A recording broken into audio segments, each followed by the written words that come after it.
football was a big deal then. We were, right when I started college, we were just kind of starting the downward slope of the dynasty of the U. So we were never really very good. There was a couple of times where we flirted with the idea of being good, but we like to celebrate like we were good anyway. And then just a couple pictures here from my time in Spain. I was there for about 6 months. I was in Madrid. I did actually go to class and study and learn a lot, but got to spend a lot of time jetting around Spain and other parts of Europe. So again, studying abroad, highly recommended. So for medical school, as I'd mentioned, it was a combined program. So the way it works, it's more or less a contractual agreement that if all your ducks are in a row and you meet all your requirements, that you will stay on at the University of Miami. I believe there are, certain exceptions if a person wanted to switch otherwise, but it's a pretty rare phenomenon. I'm not sure that I've ever heard of anyone doing it. And I feel very, very lucky to have trained at the University of Miami for medical school. It was terrific clinical training. There's a huge variety of pathology that you'll see. It's a large number of uninsured or low-income patients. So as such, you get to see just incredible pathology, really get to feel like you're making a difference in people's lives. And in many ways, people joke it's kind of the Wild West down there, and that often allows for medical students to have a lot more sort of hands-on opportunity. So the University of Miami Miller School of Medicine is made up of several different institutions that you get to do your clinical rotations at. But that includes Jackson Memorial Hospital, which I think is one of the largest public hospital systems in the country, University of Miami Hospital, the Miami Veterans Administration, and a few other associated institutions like the Sylvester Cancer Center. And here's just a few pictures sharing from medical school, most of which are either from graduation or match day. Match day is actually coming up. Has anyone in your series explained the match at all? I don't think so. I think they briefly talked about it, but yeah, we'd love to hear more about it later. So the match is this funny thing. If anyone is familiar with sorority rush, was actually how it was explained to be most similar to me. So a person chooses what specialty they want to go into. You apply to all the programs in the country, or however many programs you want to apply, interview, etc., or with everything going on right now, Zoom interviews, and effectively you determine your rank list, meaning you rank the programs you would like to attend, in order of 1 through 10, 20, 30, whatever it might be, and all the programs that you interviewed at rank all their applicants, meaning someone like me was probably always at the bottom versus all the really smart people who they put at the top. And then it goes into this magic computer, and it, based upon an algorithm, figures out to make you more or less match up. So you may end up at your first choice, second choice, third, 15th, and all that sort of depends upon the competitiveness of the applicant, the competitiveness of the specialty or the institution, etc. And again, the expectation is effectively that it's a binding contract, that where it says you go is where you go. Of course, exceptions can be made and things can work out, but it's a pretty funny thing. There's not much in the adult world that works quite like that, where your fate is sort of is partially under your control to determine where you're going. So it's definitely an interesting thing, but medical school is wonderful. I really made some terrific lifelong friends there, and I don't regret any of my training at that moment. So for residency, I went to the Johns Hopkins Hospital. We'll touch on a little bit more about this, but anesthesiology is a 4-year residency. The first year can be done either internal medicine, general surgery, or what's called a transitional year, kind of a combination of all the above. So I just wanted to be in the same place I was going to do the rest of my residency. So I did my internal medicine intern year at the Sinai Hospital of Baltimore, and then the rest of the time at the Johns Hopkins Hospital and any of their sister hospitals. And it was really amazing. I think I got amazing training, worked really hard. The complexity there of the patients is just incredible, very complicated, very sick patients. I would argue that Johns Hopkins is one of the most recognizable names in healthcare in the world. Whether it's the best or not, I don't know. But certainly people know of it, so its referral base is pretty incredible. And I got to work with amazing co-residents and colleagues that are colleagues and friends to this day. So I feel very fortunate to have trained there. And then because I'm a glutton for punishment, I did a chief resident year as well. So just a few pictures there. My first child was born during residency. So you see my daughter Dylan there. She was also in one of the first pictures in her first pair of scrubs. And you can see my badge that had seen better days there. But can have kids throughout medical training, not always easy, but wouldn't change it for the world. So I feel very blessed in that regard. So then with anesthesiology, fellowships are optional, but are being completed with increasing frequency. Talk a little bit more about fellowships, but that's essentially an additional subspecialization in anesthesiology. And I chose to do mine in adult cardiothoracic anesthesia. And I went to Duke University Hospital for that, which is a very large referral center for cardiac surgery and cardiac anesthesia. They have a huge program for mechanical circulatory support, like ECMO and LVAD. So that's basically machines that do the work of the heart or lungs when the heart and lungs have otherwise completely failed. It was a very, very, very busy, challenging year, but I learned a lot. I worked a lot, but I think I became a better anesthesiologist because of it. And my daughter's still there. My son wasn't born until right about my first year of practice, and her facial expression probably reflects a lot of how I felt for much of the year. But again, it was worth it. So why anesthesiology? So why did I choose that particular specialty? So combination of factors. I'll give you first sort of the, I guess you could say the written application answers. Though they are true, I think it's a really great combination of medicine and surgery. I liked a lot of aspects of internal medicine, but some of the things I did not like, such as writing lots of notes and rounding or having to sit in outpatient clinics. And I liked a lot of aspects of surgery. I liked being in the OR. I liked doing things with my hands, but I didn't necessarily like doing things with my hands for 8 hours at a stretch or whatever it might be. So I think it's kind of a really nice blend of those two things. Another thing you'll always hear folks say, and they always say it on their application, but it's kind of true. It's really, you get to work with and observe physiology and pharmacology in real time. If you're doing those courses, or if you're going to be doing those courses, a lot of those things, a lot of doctors get to forget in their practice. And I don't mean that in a mean way, they just don't use it every day. But all the stuff that you learn in medical school from, you know, what they call the basic science standpoint, I use it every single day. And so if you kind of like to geek out on that stuff, it's a really nice field in that regard. The other thing I really like about anesthesiology, I really think that we're kind of a one-stop shop that's quite unique to all of medicine, in that I pretty much do everything myself. If you think about the dynamic of how the medical care is typically delivered, there's a lot of moving parts and a lot of important people to help deliver that care. But for example, on the general wards, if a patient, let's say, is hypotensive, they have low blood pressure, the nurse will call the doctor will have to come to the bedside, say, I think this person has low blood pressure because they don't have enough fluid, for example. They'll write an order that says, give this patient 1 liter of fluid. The nurse has to then go to the pharmacy, get the liter of fluid, hang it up, plug it on the pump, deliver it to the patient, and then the doctor might come back an hour later and see if his intervention helped improve the patient's blood pressure. With anesthesiology, I do all that. If I think the patient's blood pressure is low, I hang the fluid, I prime it, I pump it, stick it on the patient, see if it works, plan out what's next. I think it's one of the fastest ways with which healthcare is delivered. Not necessarily the best, it's just unique in that I think it's the fastest. There was an article in Kevin MD not that long ago, and he called anesthesia, or the writer in that article called anesthesiologists the last two true generalists. And I think there's a lot of truth to that, because I have sort of a foot in all different specialties of medicine, because pretty much any type of surgery you could think of, anesthesiologists participate. So I don't know how to perform a C-section, thank goodness, but I have to understand the basic concept of it, and I need to know how my anesthesia could affect the mother or the baby. I don't know how to do orthopedic surgery, but I take care of patients who need orthopedic surgery, and therefore I need to have some understanding of that. And I used concepts of respiratory physiology, cardiac physiology, pharmacology, pediatrics, obstetrics and gynecology, as I mentioned. We really kind of have to have a good grasp of everything, and I really like that about our field. The other thing that I love about anesthesiology, it's a life-saving specialty. Anesthesiologists are really the masters of resuscitation.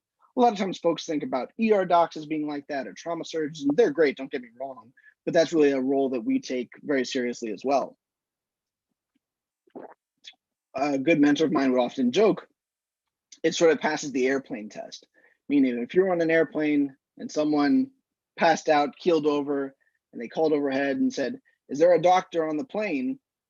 Respectfully, a dermatologist or a hand surgeon or a plastic surgeon, they might not want to raise their hand, because they might be a phenomenal dermatologist or hand surgeon, but they might not know as much about, saving lives in that regard. And anesthesiologists are pretty well equipped in that. So I always like that concept of being a physician that could save someone's life. The other thing that I love about anesthesiology, it's fundamental to the practice, is the relief of pain. And I think that's pretty fundamental to the practice of medicine. Anesthesiology is kind of unique in that I don't really cure anyone. I don't really make anyone better, but I do potentially save their life and I take their pain away. And to me, I think that's pretty rudimentary and at the essence of what medicine is. And I always give folks the speech that everyone, I think, has that moment in medical school when they determine what it means to be a doctor to them. And it's different for everyone. It might be delivering a baby. It might be cutting out a tumor from a patient. It might be noticing that one little thing on the x-ray that no one else noticed, but that makes a difference in this patient's care. And I think everyone will find that moment and say, this is what it means. And for me, when I got to do my rotations in anesthesiology, and I was manipulating airways and playing with ventilators and titrating drugs, I said, this is what it means to be a doctor. And that's what kind of sold me on it. So how does one become an anesthesiologist? So the pathway for medicine, I think, can sometimes be confusing in that people don't understand it, which is very common until you get into it. So almost universally, you need a 4-year degree, and that can actually be in anything. Very commonly, you'll encounter folks who have degrees in philosophy or political science or finance, and all of that's fine as long as you get your other prerequisite requirements, so things like biology, chemistry, physics, biochemistry, etc. And then you'll meet folks who might choose to have done either a post-bac work or a master's degree or even a PhD. Any of that is fine and great and can sometimes, some will argue, improve your chances of getting into medical school if that's the route you chose, but it's all technically optional. And then the other thing that's kind of neat is that you'll encounter people who either do a gap year because they want to go, backpack around Europe. And then also some folks just have a previous career or they didn't want to go straight to medical school after their undergraduate training. I was lucky enough to meet folks who worked on Wall Street for 10 years and then decided they wanted to be a doctor. Every now and then you'll run into someone who was already a lawyer and they said, I'm going to try the other side of the coin and do medicine. So the 4-year degree is necessary, but the path to medical school can be as sort of winding as you might want it to be. And then what's important to understand about medical school is that for the most part, I imagine there might be some sort of exception, everyone does the same thing more or less for 4 years straight.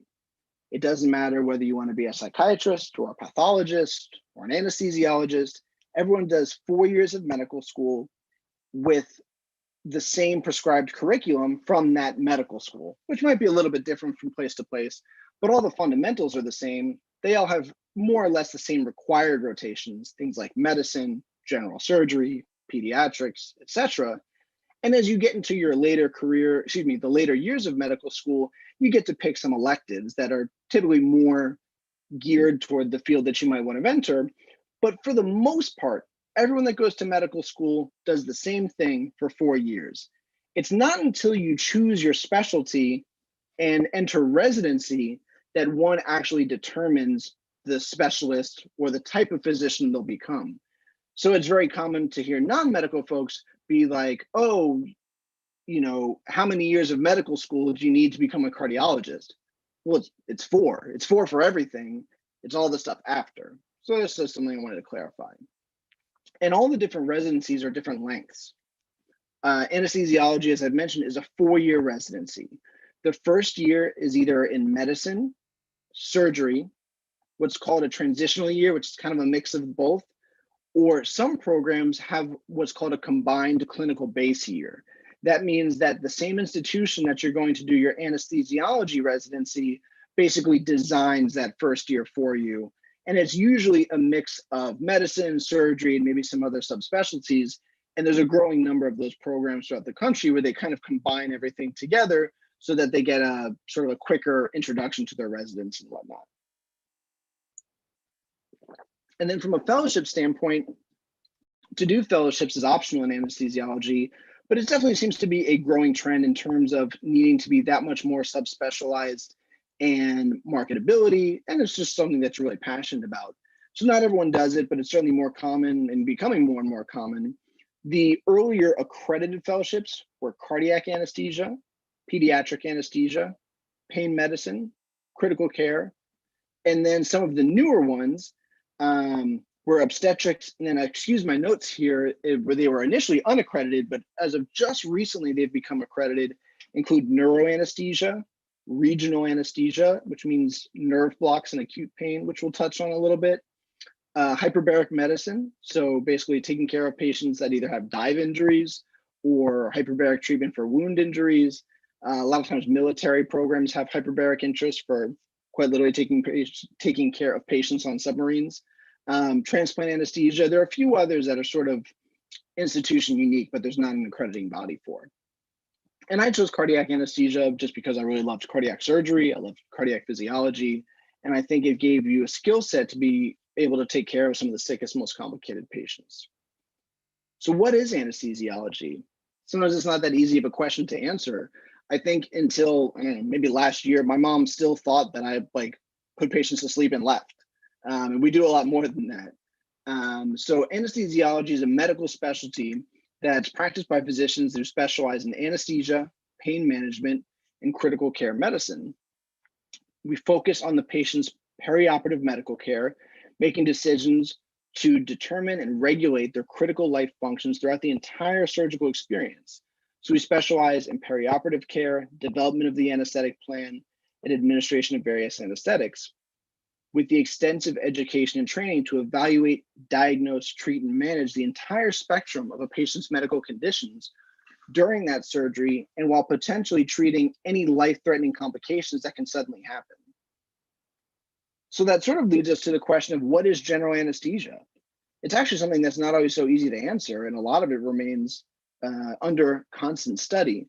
But I like the definition proposed by Dr. Emery Brown. He's one of the probably foremost anesthesiologists in the world. He's currently at the Massachusetts General Hospital in Harvard. And he defines anesthesia as the following. It's a combination of unconsciousness, basically being unaware of your surroundings, amnesia, being unable to remember certain experiences, what he calls anti-nociception, and he's very specific in his definition because he calls pain sort of being the subjective experience of noxious stimuli, where he says anti-nociception, he basically defines it as not even being able to process the signal of pain. But to keep it kind of simple, it means avoiding pain. Immobility, because obviously we don't want patients moving around during surgery, and the maintenance of physiological stability, when the patient's stable and alive. We don't want to create any sort of situation that dramatically alters a patient's homeostasis. So balanced general anesthesia is probably the most common management strategy used in clinical practice, especially when a person says general anesthesia, and it's the achievement of all those states. And we do it by administering a combination of different agents to achieve that state. And the approach is with the goal of increasing one drug's desired effect and balancing and minimizing any of the unwanted side effects. So that's why, for the most part, for a general anesthetic, we don't use one medication, we use a combination of multiple medications. So what does the anesthesiologist do? As I mentioned, despite my mom's beliefs, I do more than just put the patient to sleep and go get coffee. So my day starts with what we call the preoperative evaluation. So every patient that receives an anesthetic, ideally I speak to, or certainly if they're unable to communicate, review their chart, but I conduct a history, a physical exam, and interpret any lab tests or imaging or studies that they might have. I determine if they're appropriate for the surgery, and then I determine and prescribe the anesthetic plan, and whether that's general, as we mentioned, whether it's sedation, or some folks call it twilight anesthesia, regional anesthesia, like a nerve block, or neuraxial anesthesia, which is what people call an epidural or a spinal, or sometimes any combination of these things. So the other key component of what I do is the induction, maintenance, and emergence of general anesthesia.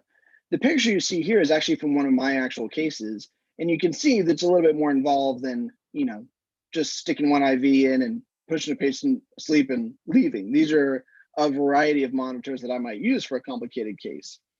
So including all of that, and during a case, I manage any medications they need in the course of the case. I manage the ventilator that allows them to breathe. physiologically optimize them in terms of their vitals, their laboratory values, etc.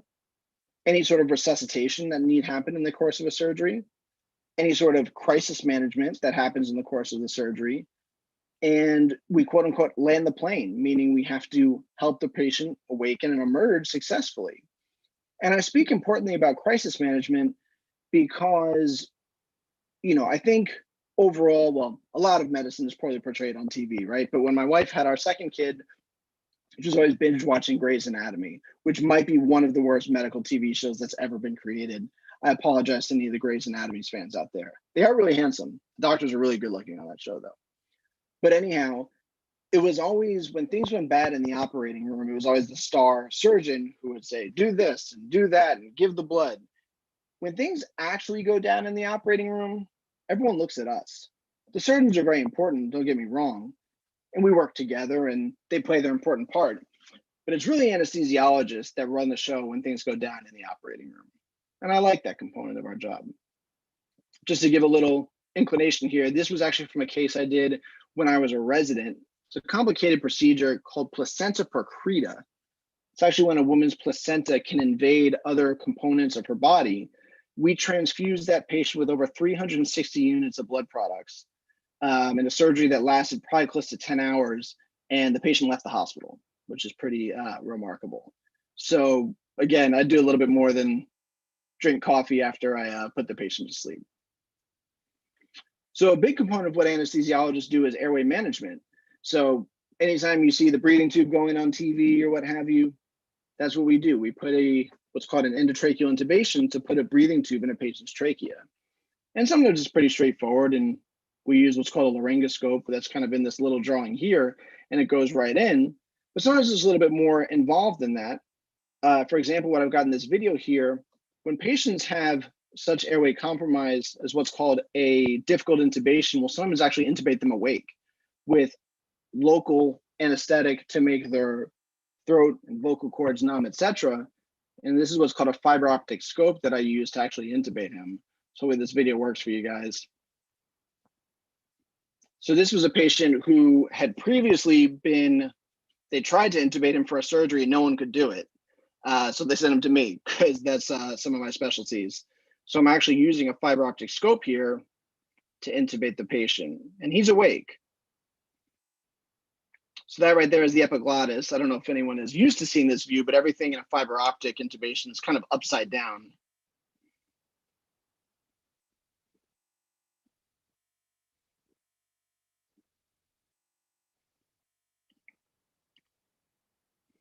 A little tough to see, but those are the tracheal rings on the top of the screen, letting me know I'm moving in the right place. And then you'll see me withdraw coming out of the tube here, going backwards because I know it's in the right place.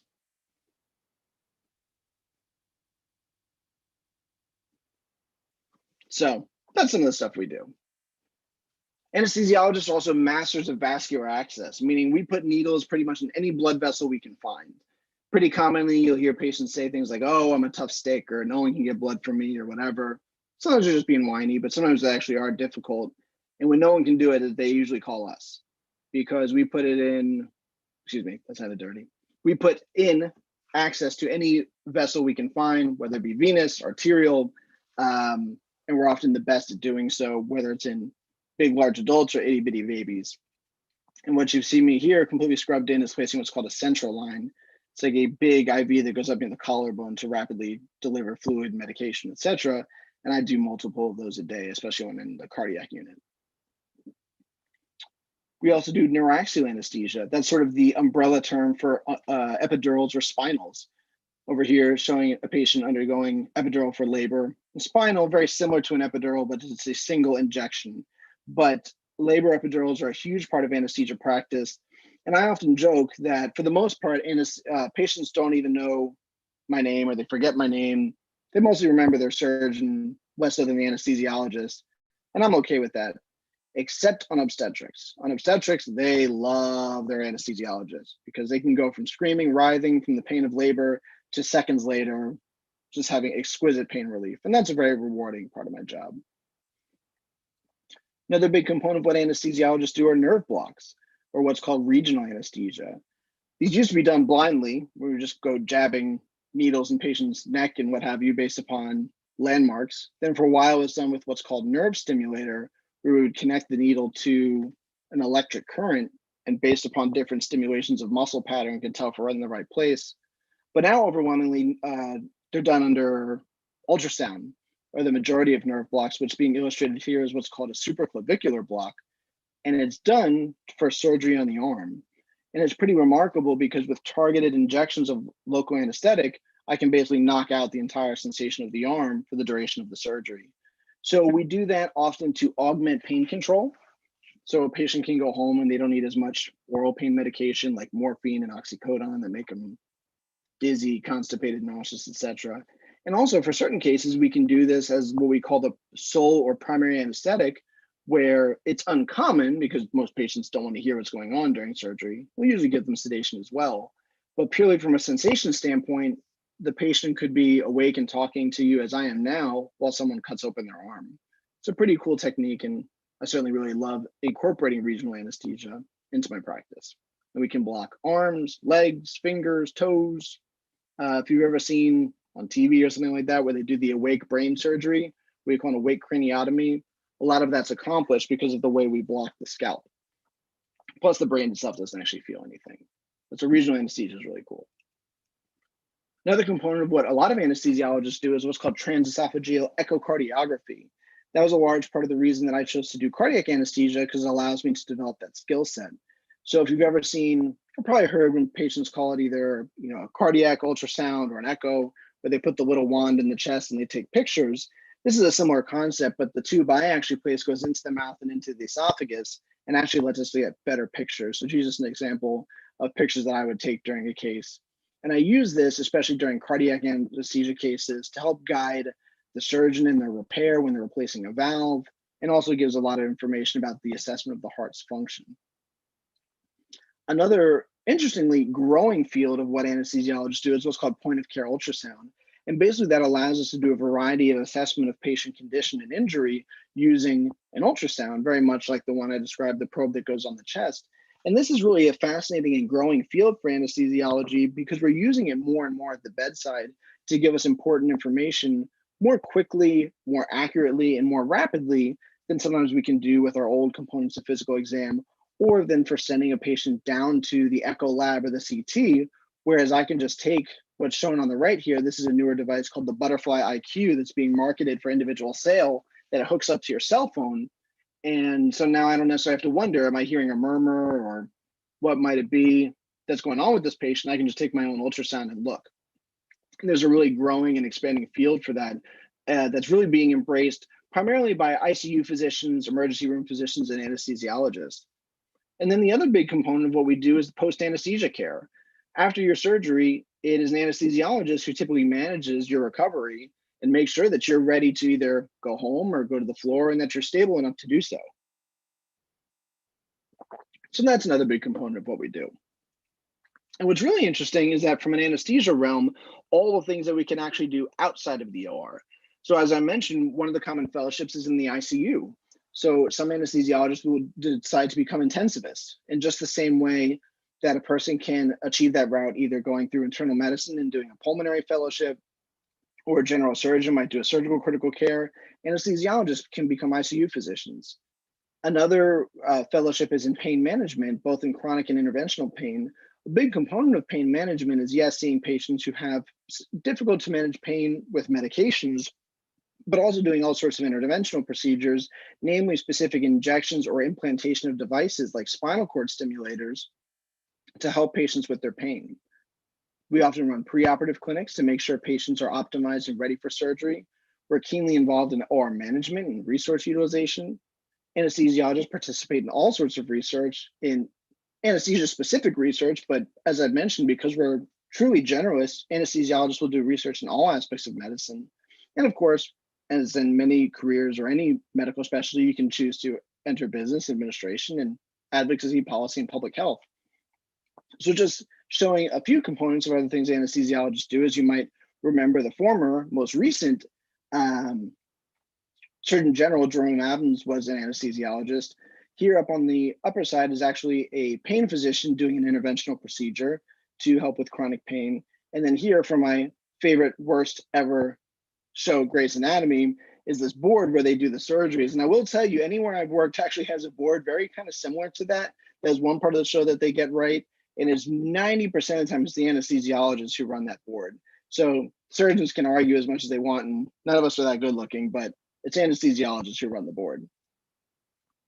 So I'll tell you a little bit about a day in anesthesiology. It varies dramatically, but let's say it's a day where I do solo cardiac anesthesia. I tend to wake up at about 4:45 to try and get some exercise in.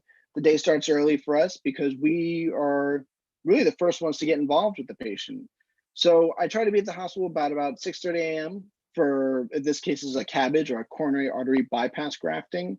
That's when you might hear, a person or patient say like, "Oh, I had bypass surgery." That's typically what they're referring to, or they had a quadruple bypass. That's usually what they mean. So I'll sit in my room, I'll see my patient, I induce anesthesia, pull all the lines in the vascular access that I talked about, do the echo for the patient, and I get a call from one of my colleagues who's running the board and says, "Hey, we've got a heart transplant." And I'm the heart transplant guy, and I stay until that case is done. So they'll put someone else in my room, I'll go do and take care of the patient for a heart transplant, which is one of my favorite cases. And now there's actually what's called donor after cardiac death, which means we can actually preserve the heart for a little bit longer with what's called a transmedics machine. And I have a video from an actual case here, and it's pretty wild. And that's basically the heart being kept perfused and, for lack of a better word, alive, and allows us to transport hearts from further away and for it to be outside of the patient's body for longer than it used to be. So it allows more patients to potentially have access to a heart transplant. So that's just an example, and it might be a 12-hour day, and like I said, I'm there until the case is done. On the opposite end of the spectrum, I might be working in what's called a care team model. So for this example, in orthopedic surgery, and in this circumstance, I might supervise the anesthesia care of 4 different operating rooms with certified registered nurse anesthetists. So I'll pre-op all the patients, I'll see all the patients, prescribe the anesthetic plan and communicate that with the nurse anesthetist. I'll perform nerve blocks, like I said, and describe for most of the patients, coordinate the OR schedule, give breaks to the nurse anesthetist that they need, put out any fires, or if there are any sudden complications, they call me and I fix it. And also covering obstetrics. They call me and they say, "Oh, we have a stat C-section." Run up to OB and take care of that woman and help her have a new baby. So there's really a lot of variety in my day. And here's just more pictures of nerve blocks of all the different things we do. Over here is what's called a popliteal nerve block to give anesthesia or analgesia to the lower leg. And over here is what's a newer block called a erector spinae block to help with pain control related to chest wall surgery. So off the top of my head, advice for pre-meds, enjoy your time. I know pre-med is hard. I totally get it. I was there and it's a lot of studying. But I'm just letting you know now, this is the most time you'll ever have, where at least the time is yours to determine. No one's really telling you what to do. They say you should study, but it's still your option to study. I would say a big thing to try and determine is figure out how you study best and how to study smart. I'll never forget when I was in medical school, we're having a group study session, and we're kind of doing like a round robin, quizzing each other, whatever. And one of my fellow students just went through pretty much this long, complicated biochemical process. And he told me step for step, everything about it. I said, "Okay, great. Now tell me, what is shock?" And he couldn't tell me. So I think my success in school was less because I'm particularly smart, because I don't think that I am, but I was pretty good at determining what's important in when you're learning. And that matters, one, to pass the test, but also even when you apply knowledge to your patients, what's important. And I think being able to determine that is pretty significant and a good way to help study and develop your sort of acumen as a clinician. The other thing I say is keep an open mind to explore different medical specialties. Obviously, I'm biased toward anesthesiology, but I'll tell you, when I entered medical school, I thought I was going to do general pediatrics for at-risk populations. And the reason I say that, mostly because I was fortunate enough, I was a pretty healthy kid and young adult. The only doctor I'd ever interacted with was my pediatrician. And he seemed like a nice guy and a smart guy. So I said, "Yeah, sure, this sounds like the way to go." And what I ultimately ended up doing is pretty far away you can get from general pediatrics as possible. And I love what I do. So it's fine to have something in mind, but always keep an open mind for exploring the different specialties, which you guys are already starting to do now. And then I think the other important thing, both for getting into medical school and then even later on when you start applying for residency and whatnot, you have to kind of develop your angle or your niche. Everyone who applies to medical school is smart. Everyone has good grades. Everyone has good test scores. But what makes you different? What makes you unique? What's your angle? And I think that can be different for every person, but that's what makes an applicant unique. Is it research? Do you, and you know, I know you hear a lot of people say everyone should do research, and we could argue about whether that's true or not, but do you really love research? And if you do, is that what makes you special? Are you passionate about activism or political advocacy? Are you passionate about community service and global health? Do you have a certain interest in the business of medicine? Are you really great at basket weaving or bowling? Any of those things, as silly as it sounds, can make you a unique applicant. And I think that's really important. So I would focus on keeping an open mind, studying hard, and just kind of developing and thinking about what makes you a unique person, a unique applicant that will eventually one day make you a unique doctor. And just to show you how nerdy I am and how much I love anesthesia, this is actually a tattoo that's on my left arm. These are my wife and kids' initials that I kind of incorporated into the molecule. But anyone know what the molecule is? If these were hydroxyl groups and this is an amine group, it's epinephrine. So that just shows you how much I love anesthesia and how big of a nerd I am. So we'll take some questions in a minute, but I will say and encourage you to check me out. My website is thedadanesthesiologist.com. If you haven't figured, I love being a dad just about as much as I love being an anesthesiologist. My Instagram that I'm pretty active on is @thedadanesthesiologist. It's mostly stuff about anesthesia, wellness, and I also make fun of my kids a lot because they're pretty funny. Twitter, I'm at Dadanesthesia, and then Facebook at thedadanesthesiologist. So hope you learned some stuff today. Hope you learned some cool stuff about anesthesia, and I'm happy to take any questions. Perfect. That's awesome. We actually have like some questions in the chat. Let's see. So Lauren wants to know like what are some of the bizarre cases that you have had in your I guess like sector. Oh my goodness, I've had a lot of weird ones. Bizarre cases. I had a guy who got a nail gun to the chest. And that was kind of interesting because he was was working on a construction site and he said to his buddy, like, hey, pass me the nail gun. But the guy passed it like this. So he actually did fine. That was kind of weird. Other weird things. I've taken care of patients whose organs are backwards. It's called situs inversus. That's always kind of strange. And it makes the surgeons really confused and angry. Why is everything backwards? It's like, well, because the guy's backwards. Other weird cases. Man, tough to come on top of mind, but I've seen it all. I've seen, trauma. You always see the weird stuff. I've saw, patients blow off their hands with fireworks and whatnot. Patients shot through the neck. Can make those cases kind of difficult. Weird things. Routinely, we'll see tumors taken out of patients that are this big, whether it's on the uterus or the stomach. Yeah, I guess that's some of the weirder stuff. I don't know if that answers our questions or not. I think it does. So another question by Yuna is, how hard is anesthesiology compared to other medical jobs? And also she wants to know if this career would be a good fit and not be a good fit for people who don't like surgery and blood. In terms of how hard, if you're sort of referring to work-life balance, I think it kind of depends on the career you want. I think there can be more flexibility than certain careers in that there are jobs out there at outpatient surgery centers where you work, 7:30 a.m. to 4 p.m. and there's no call and no weekends. So those exist. But someone like me, and this is the career that I chose because it's what I love, I work at a tertiary care center. I take a fair amount of call and I work pretty hard. So I think it kind of depends. I think there's some flexibility to choose the sort of career you want in that regard.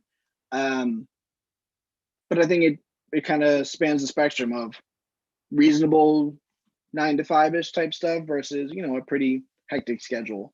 I think what's nice about anesthesiology that I probably should have mentioned is that, especially for the standpoint of OR anesthesia, what's kind of nice is that I get to leave my work at home. There's not a whole lot I need to bring home with me. I mean, obviously, experiences carry with me and whatnot. But for the most part, when I leave for the day, I'm done. And even if I'm on call and they call me back into the hospital, there's no work that I sort of have to carry and do at home. It's kind of all done at the hospital. So I think that helps with the sort of work-life balance standpoint. From the component of if you don't do well with blood and fluids and things like that, I would say it might not be the best field. Certain aspects of anesthesiology that you can eventually achieve in things like pain medicine or regional anesthesia, you're a little bit more removed from that. But to get to that point, you still have to go through the same training as all anesthesiologists, and you tend to see a fair amount of icky stuff in the operating room. So sometimes you can build a stomach for it, but it can be a messy field from time to time. Awesome. Thank you very much. Another question, Jasmine wants to know, like, how do you maintain this continuity of care with patients in your field? Great question. I would say with anesthesiology, there's not a lot of continuity of care, and that's certainly a drawback of it. Is that I don't have much of it. I don't get to establish the relationships that many physicians do with their patients, where they get to see them for days or weeks or years. And I don't have that very often. Every now and then I'll take care of patients more than once, and occasionally, and one of the best compliments to an anesthesiologist is patients will request for me to take care of them, and that's always really rewarding and really unique. But from a continuity standpoint, there's very little of an anesthesia, and that is for many, and even to me in a way, was a drawback of the field. Good question. Awesome. And I think like someone who is in high school, like what courses do you recommend? And also, do you start like shadowing in high school, or was it because you did like BS MD program? So how did you, I guess, like figure that out? Yeah, from a course standpoint, remember, the path for everyone into medicine is the same. So, the same courses that will get you accepted into any college or medical school, it doesn't matter whether you want to do anesthesiology or neurosurgery. I think it always behooves an applicant or a student to take as advanced of courses as they can to the amount that they can tolerate healthfully. So if you are comfortable taking 6 AP courses and you still get to sleep the amount you need and have friends and balance, then that's great. If one AP course is what you can do and put the effort into that and still have friends and sleep and balance, then that's great too. So I think that's kind of my general advice from a course standpoint, is take as many and the most challenging courses that you can while maintaining your health, because it's not worth it. From a shadowing standpoint, I got to do a little bit of shadowing through through high school. I was lucky at the school we had what was called the pre-medical students club or society, and they helped us organize some shadowing opportunities. So that helped a little bit. I didn't do a ton of shadowing outside of that, I don't think. But for me, I was just always very certain it was what I wanted to do. So I was lucky in that regard. But yeah, certainly to start in high school, I think is a good time to at least start getting some exposure so you can think about it more. You'll have all of your undergraduate time to determine what you want to major in and what you might want your career to be. But I think, getting a taste of those things is certainly very helpful in informing your decision. Awesome, thank you. And also, like, you talked about a little bit about like finding your niche, and in that niche, like how what would you say like research experience is kind of like absolute, or just in terms of like getting that I guess like door or one step in medical school? I think it's just a step. Where I think research will really come into play is a little bit more when you start applying for residency, because different specialties have, I would say, more stringent research expectations than others. I think anesthesiology is kind of middle ground, that they like to see applicants who participate in research, versus something like dermatology or neurosurgery, where it's very, very common that students will do an additional year or two in medical school exclusively to focus on research. So I think there's that big component. As far as applying to medical school, again, I think it's useful if it's something you're passionate about.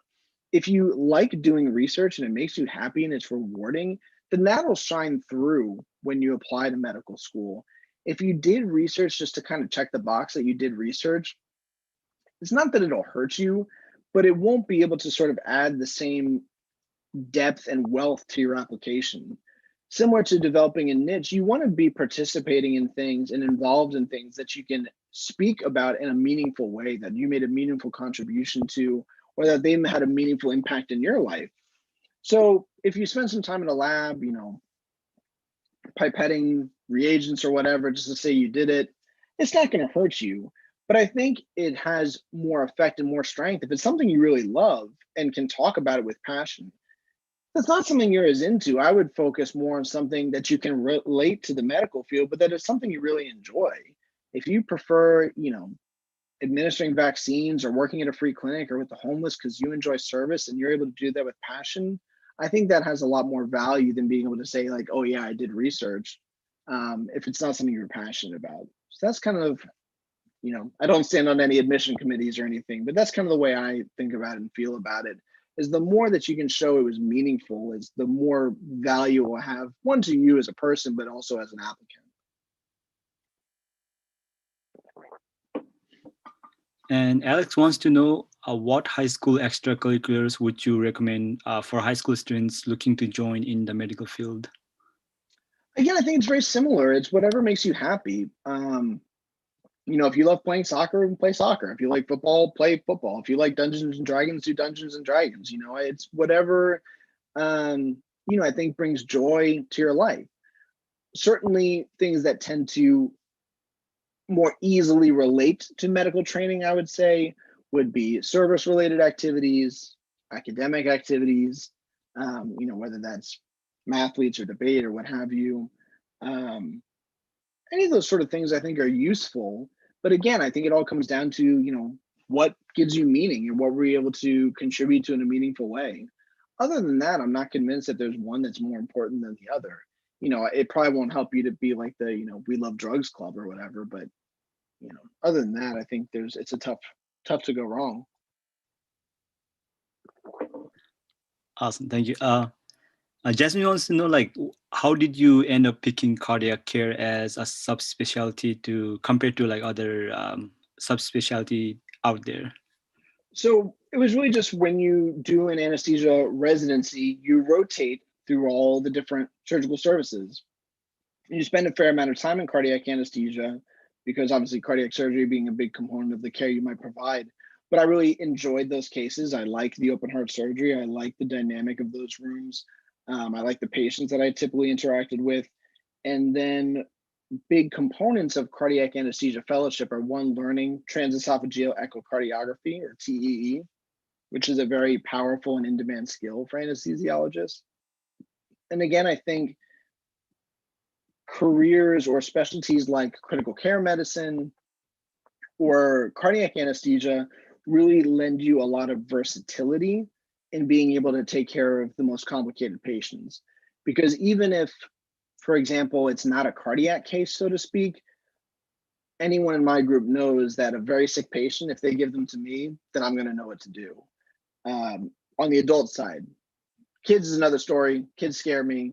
I take care of healthy kids, and I like taking care of healthy kids, but sick kids and the NICU babies, you got to be a way stronger person than I am to do that. But from an adult standpoint, I think doing things like cardiac anesthesia really makes you very versatile, and I really like that component of it. Awesome, thank you very much. Let's see. In your opinion, what are some of the pressing issues facing medicine today? Oh man, there's a lot of them. I think all the pressures related to managed care and what is called quality-driven care or bundled care, I think we have yet to find a way to appropriately couple reimbursement with quality. As you may have learned, the United States is probably one of, if not the most expensive medical systems in the world, but we're really not that good at it. Now, granted, we've got a lot of life-saving technology, and a lot of things we do are better than other places, but our outcomes aren't always very good. So I think we've struggled to find a good way to match those things together. And sometimes insurance companies, which I think is an overarching principle, insurance companies have a little bit too much power in the way that medical care is delivered. And that's one of the challenges. But they have the idea right that they want to pay for quality care, not just for procedural care, doing things to patients. But the metrics they've designed to determine quality, again, I don't necessarily think match up very well. I think that's one of the big challenges. And then I think overwhelmingly, there's a push in medicine, both from, again, the insurance side, the administrative side, even a little bit in government, is to commoditize medicine as a business. And I can respect and recognize how in some ways that's true and how in some ways that's important. But I chose to go into medicine to make a difference in another person's life. And that's hard to put a dollar number on, or at least it is for me. And I think sometimes, once again, those two interests compete more than they should. And I think that can be pretty challenging. Perfect. Thank you for the answer. Let's see. What is the biggest challenge or setback that you have faced on journey towards becoming a doctor, and how did you end up overcoming the challenge? Oh man, I wasn't ready for all these good questions. A big one for me, going way, way back, I will tell you, when I was in high school doing all my studying and hard classes, it was because I wanted to go to an Ivy League school. And in fact, where I really wanted to go was Columbia. I don't even know why. That was just for the school I picked. I didn't know enough about it to make an educated decision, but I decided I was going to go to Columbia for college, right?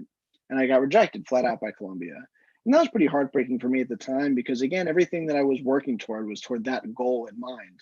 Ultimately, I was able to do a combined program in Miami, and I wouldn't have changed a thing in the world.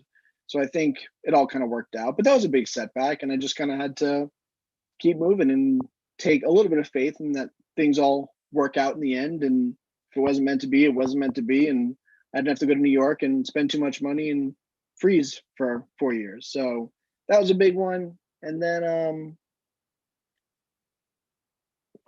trying to think of other big setbacks. I'm sure there's been many, but that's one that kind of pops into mind.